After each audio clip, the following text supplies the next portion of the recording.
কিছুদিন আগে আমার গাছের প্রথম কুড়ি আসার যে ভিডিওটা আমি আপনাদের সাথে শেয়ার করেছিলাম, চলো দেখা যাক আজকে সেই কুড়িগুলো কতটা বড় হয়েছে এবং নতুন কোন কোন কুড়ি আবার এসছে।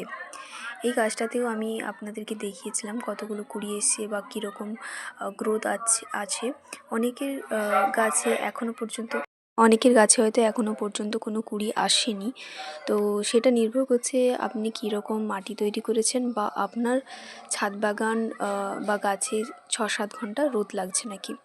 যদি আপনি মাটি ঠিকঠাক তৈরি করে থাকেন এবং ৬-৭ ঘন্টা আপনার গাছে রোদ লাগছে, তাহলে আপনার গাছেও আমার গাছের মতো এই ছোট্ট ছোট্ট ফুলের মতো নতুন ফুলের কুড়ির আবির্ভাব হবে।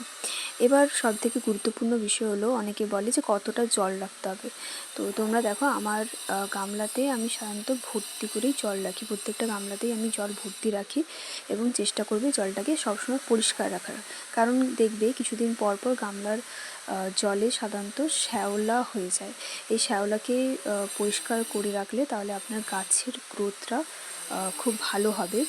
জল ওভারফ্লো করিয়ে দিলেই গাছের এই শ্যাওলাগুলো বের হয়ে যাবে এবং গাছের জলও পরিষ্কার থাকবে আর গাছও তাড়াতাড়ি বাড়ার একটা সম্ভাবনা থাকবে। তো এই ছিল আজকের ভিডিও, কেমন লাগলো অবশ্যই জানাবে।